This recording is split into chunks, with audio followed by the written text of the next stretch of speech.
All right, let's take a look at one that I've been picking at for a little while. It's a bit more complicated. Here we have a terrifying clown. It's actually not all that bad.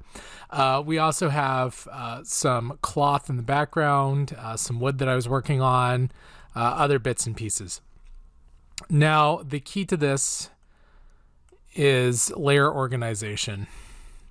And you can see that throughout multiple pieces, I have grouped things together. I'll have sliced stuff out all together on it just by copying and pasting to get a good start. And I'll dig in. I will label everything as I go. And I will work on masks constantly. And they're never quite right, but you keep on working on them. Eventually you'll get there. You can see that one thing that can be useful is to actually come in with a solid layer and just paint in some white or some black or some gray or any of those and actually give it something to stick to or your color to stick to, because white, for example, doesn't work very well when you're going through. Doing hue and saturation allows you to do adjustments, that kind of thing. Mostly it's just a lot of little pieces. I did want to show you that I worked on the stripes separately in the pants. I have the yellow stripes and I also have the red stripes. I have the red stripes in an overlay and the yellow stripes in an overlay, but with very, very different colors to allow me to get these tones and shades that you see in here and these highlights. It's just a lot of time and a lot of labeling and a lot of masks. And you can see that these masks are fairly rushed since I was just getting the example together. Now, I'm not going to see your masks, but I am going to see the end results. So you can notice right here, I missed a couple of spots. That would be good to come back in with one last color layer on top of everything and just paint that in.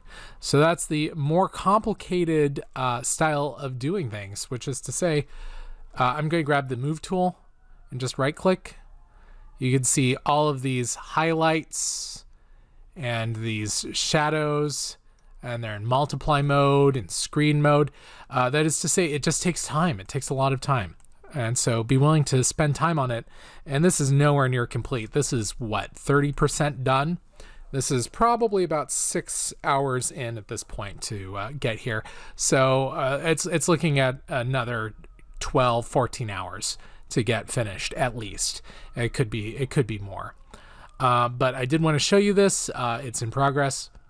And it's going to be a lot of masks. It's going to be a lot of layers. So that the more complicated the object, the more time you're going to be spending on it. So you may want to break things down to simpler things.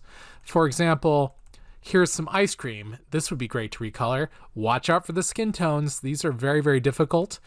Normally, if you were painting skin tones, you would use reds and greens and yellows and blues to get all of the skin tones. But if you can only use one color, which is essentially what this color tinting process, this colorization process is, orange. All humans are orange. So if you have to, that's where you have to go. But normally you'd have layers build up very slowly as you paint, which is one of the reasons that humans are so tricky. Here's a little toy car.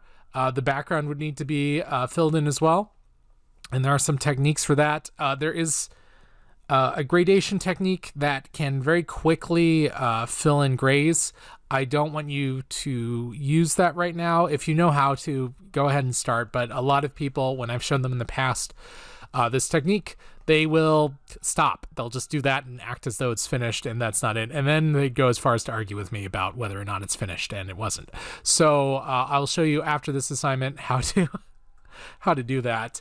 But for now, we'll leave that be. If you know how to do it, it's fine to start with it, and we'll talk about it. This fruit would be fun to do. It's got all these dark areas, so you might want to start with one big colored swatch and then start filling in afterwards to get all of that in, that sort of stuff. All these are from the Fotolia, all these are from the Pixabay free library.